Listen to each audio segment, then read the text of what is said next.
靈情私語，哥林多前書1章26至31節，智慧大比拼。弟兄們啊，可見你們蒙召的，按着肉體有智慧的不多，有能力的不多，有尊貴的也不多。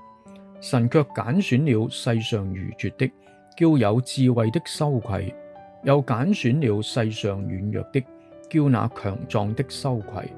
神也揀選了世上卑賤的、被人厭惡的，以及那無有的，為要廢掉那有的，使一切有血氣的，在神面前一個也不能自誇。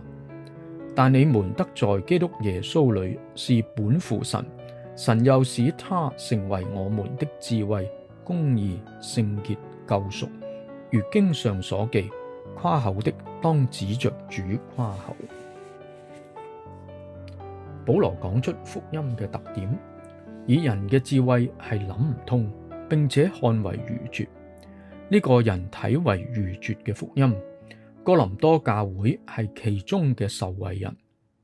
保羅以教會嘅實況嚟說明呢個道理，佢哋都並唔係乜嘢智慧人同尊貴人，竟蒙揀選。26節，教會現實情況。保羅要佢哋反省自己嘅狀況。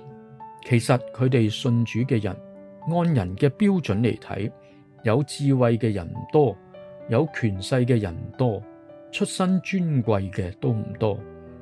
據此睇嚟，佢哋邊度有可誇之處呢？27至29節，神揀選的智慧。神揀選人嘅方法好特別。保羅以3個對比嚟講明呢個道理：愚拙與智慧，軟弱與強壯，卑賤被人厭惡，無有與樣樣都有。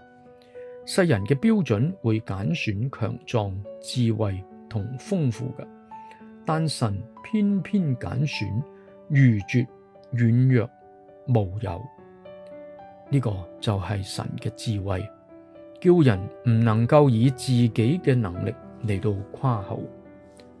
30至31節，人當以主誇口。相反地，哥林多嘅信徒得着呢個救恩，全有賴神。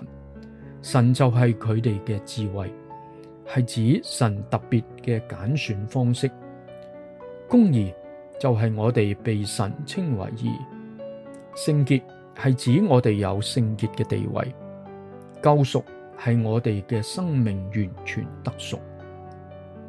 保羅要哥林多信徒不要再以世人智慧嚟到衡量屬靈嘅事，首先要反省自己嘅不配，然後再睇神嘅恩典同揀選。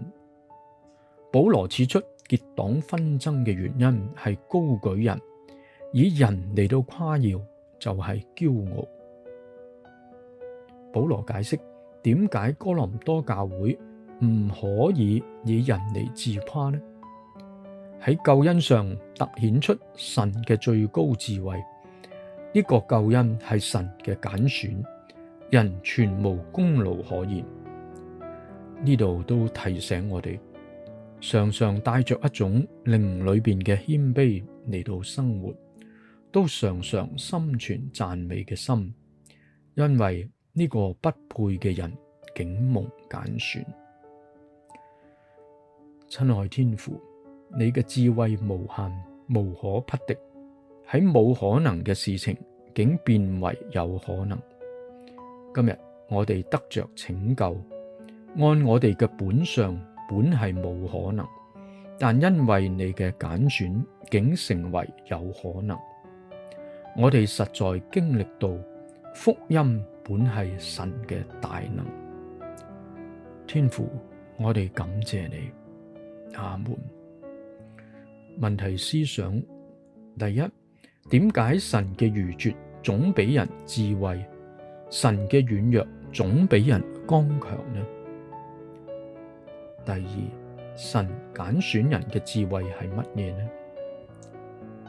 第三，當你知道自己蒙揀選，你有乜嘢感受呢？請再讀以上經文，寫低靈修札記。